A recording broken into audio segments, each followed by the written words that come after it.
Dalawang sasakyan pandagat ng China ang nakitang dumaan sa karagatan sa ilagang baybayin ng Pilipinas noong Martes, April 22, isang araw pagkatapos ng pagsisimula ng taunang joint exercises sa pagitan ng trupang Pilipino at ng mga Amerikano.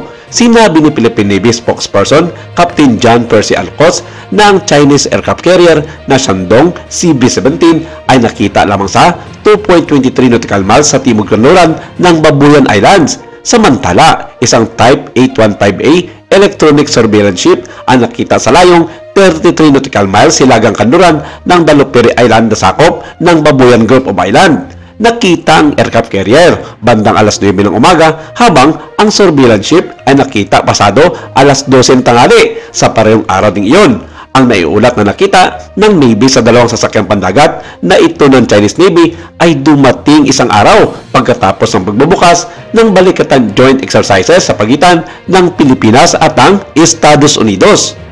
Ang Pilipinas ang pinakamatagal na kasosyo sa kasunduan ng US sa rehiyon ng Indo-Pacific at ang dalawang bansa ay lumalim ang ugnayan sa ilalim ni Pangulong Ferdinand Marcos Jr. Hindi itinuring ng Navy na irregular ang pagdaan ng dalawang barko ng China dahil ang lugar na dinadaanan ng dalawang sasakyang pandagat, partikular sa baybayin ng Babuyan Islands at Balupiri Island, ay isang kinikilalang maritime corridor.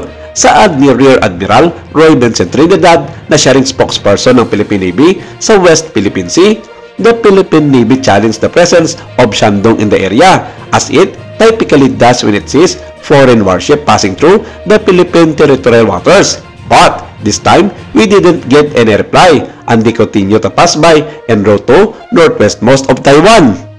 Maraming mga eksperto sa larangan ng defense ang nagsasabi na nagparamdam lamang ang China sa ginagawang balikatan exercises ng mga tropang Pilipino at Amerikano na tila nagdadalawang isip din na gumawa ng hakbang na kumprontahin ang barko ng Philippine Navy na sumita sa kanilang pagdaan. Dagdag pa rito, sinabi ni Admiral Trinidad na hindi mag-aatubiling sitahin ng malapitan ng barko ng Philippine Navy ang nasabing aircraft carrier ng China kung sakaling hindi turmis ng kanyang direksyon.